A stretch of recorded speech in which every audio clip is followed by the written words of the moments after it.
Então não é uma coisa permutável. O senhor falou das aparições de Jesus que foram no primeiro dia, né? Houve em algum momento na igreja digamos, uma oficialização de que o domingo seria o dia do Senhor, né? Um decreto ou algo que tornou isso oficial, ou ele veio com o costume mesmo e se tornou e seguiu até hoje? Veja, é uma coisa espantosa que desde os primeiríssimos momentos da igreja, a igreja se reúne no domingo. É uma riqueza, né, Padre Paulo? É algo que não foi assim um decreto, mas foi esta consciência da importância daquele dia. E vejam que os primeiros cristãos, né, ainda estavam muito ligados ao templo de Jerusalém. A gente vê nos Atos Apóstolos São Pedro frequentando o templo, etc, etc. Né? Mas, ao mesmo tempo que eles vão ao templo, ao mesmo tempo que os cristãos continuam indo à sinagoga no sábado, eles se reúnem no primeiro dia da semana para celebrar a Eucaristia. Né? E é então aqui que nós temos esse conceito da Páscoa semanal, da vivência. O domingo, ele é o núcleo, digamos assim, do ano litúrgico. Né? Por quê? Depois foi que veio a ideia de, puxa vida, podemos celebrar a festa da Páscoa anual. Né? Mas antes da Páscoa anual já havia o domingo, a Páscoa semanal. Né? Depois foi sendo acrescentado uma série de outras festividades em que a igreja, vivendo o ano litúrgico, vive uma grande pedagogia espiritual. Se a gente vivesse o ano litúrgico, né, do jeito que ele deveria ser, tempo pascal, quaresma, advento, tempo do Natal, nós estamos numa escola de santidade. O tempo litúrgico é uma escola de santidade, sem dúvida alguma. Mas o núcleo, o centro do ano litúrgico é o domingo. Então, nós lembremos disso. A igreja perde a sua própria essência se ela perder o domingo. Nós estamos aqui diante de algo muito grave. Né? Nós estamos aqui diante não de um detalhezinho. Né? Me desculpem o palavreado popular, né? Mas não é uma frescura. Né? Não é uma bobagem. Nós estamos aqui diante do centro. Se existe algo que faz a igreja, que faz o cristão, é o domingo. Por isso não tem cabimento essa história dos nossos irmãozinhos adventistas do sétimo dia, que de alguma forma vivem ainda muito fixados no Antigo Testamento. Eles guardam o sábado, né? Eles guardam o sábado. Mas não somente o sábado. Se você for ver a atitude dos adventistas com relação ao Antigo Testamento, né, é uma atitude de muito apego ainda a muitas prescrições do Antigo Testamento. Né? De tal forma que eles ainda estão de alguma forma no judaísmo. Né? Eles não entraram na novidade cristã. Né? É claro que se você vai pegar os 10 mandamentos no Antigo Testamento, né, os 10 mandamentos no Antigo Testamento pedem para guardar o sábado. É evidente. Né? Mas nós cristãos não estamos mais no Antigo Testamento. Nós estamos numa nova aliança, nós estamos num novo tempo em que, de alguma forma, Deus fez para nós o domingo. Este é o dia que o Senhor fez para nós. E é isso. E a você, meu irmão, minha irmã, que é jovem, que está na vida que floresce. Procure uma felicidade que não se apaga com as luzes de sábado à noite. Você vai sábado à noite para a balada. Você vai sair. Mas saiba, você volta para casa, as luzes se apagam e aquela felicidade também se apaga. Nós que cremos, buscamos uma felicidade que está em Deus.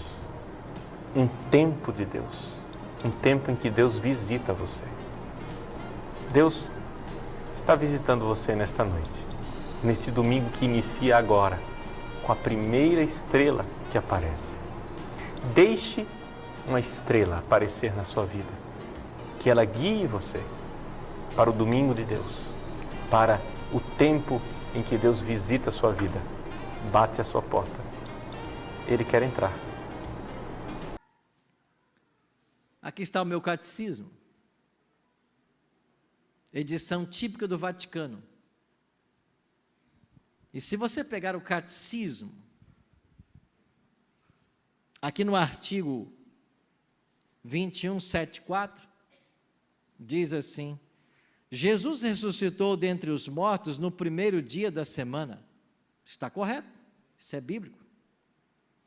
Enquanto o primeiro dia, o dia da ressurreição de Cristo, lembra a primeira criação, enquanto o oitavo dia que se segue ao sábado, oitavo dia? Não existe um oitavo dia. Quando termina o sétimo, volta ao primeiro.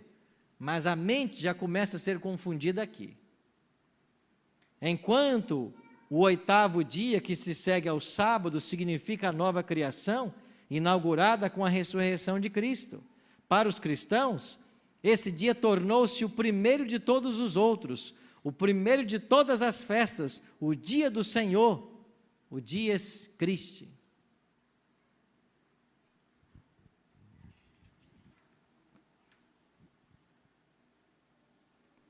E assim, o catecismo ensina que esse dia foi mudado do sábado para o domingo, porque o Papa tem o poder de mudar. O sábado, no artigo 2189, foi o sábado que representava o término da primeira criação, é substituído pelo domingo, que lembra a criação nova, inaugurada com a ressurreição de Cristo. Quem é que mudou o sábado para o domingo? A Igreja Romana. Se você for nas edições paulinas e comprar essa carta apostólica de João Paulo II, o dia do Senhor, Dies Domini em latim, você vai ver que João Paulo II explica por que a igreja mudou o sábado para o domingo, em homenagem à ressurreição de Cristo. Isso é um documento do Papa. Ele está dizendo que a igreja fez isso porque ela tem autoridade para fazer. Pastor, eu não acredito que a igreja fez isso. Bom, a igreja diz que fez, mas quer uma prova a mais? Olha para essa tese aqui, ó. Samuel Bacchiocchi era um pastor adventista que morreu alguns anos atrás. Ele conseguiu ingresso e fazer o seu doutorado na Pontifícia Universidade Gregoriana em Roma. A universidade o aceitou lá. E eu acho que o aceitou porque ele era também italiano, né? Ele tinha duas cidadanias, italiano e americano. Então eu acho que por isso eles o aceitaram. E qual foi a tese que ele escolheu defender lá em Roma, na Universidade Gregoriana? From Sabbath to Sunday. Do sábado para o domingo. Uma investigação histórica do surgimento da observância do domingo no cristianismo primitivo. Sabe o que Samuel Bacchiocchi defendeu? Que a mudança do sábado para o domingo foi operada pela igreja romana. Essa é a sua tese, do sábado para o domingo. E sabe o que aconteceu em 1977? Ele foi aprovado o seu doutorado em magna cum laude.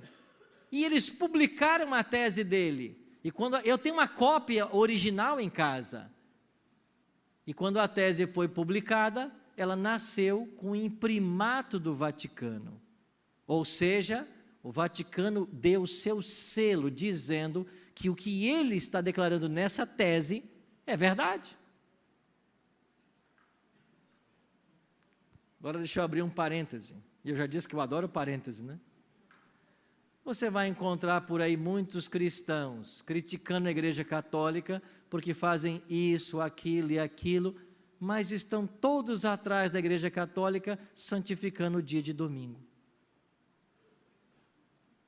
Todos seguindo o catolicismo, observando o domingo como um dia santo. Aí eu te pergunto, pegue a sua Bíblia, me mostre um só texto, que diga que o domingo é um dia santo. Um só. E você não tem. Mas eu dou para você 104, que falam sobre o sábado e a sua santidade. Você quer ficar com quem? Com a Bíblia ou com a tradição? É escolha sua. Jesus disse: não penseis que eu vim revogar a lei. Eu não vim revogar, eu vim cumprir. E lá em João 14,15 ele declarou: se vós me amais, guardareis os meus? Leia comigo esse texto. Se me amais, guardareis os meus. A gente não guarda mandamento para ser salvo. A gente não guarda sábado para ser salvo. Nós guardamos porque nós fomos salvos. A gente não obedece à lei porque quer ser salvo. A gente é salvo para guardar a lei. Esse é o sinal de nossa obediência. É um sinal de nossa salvação.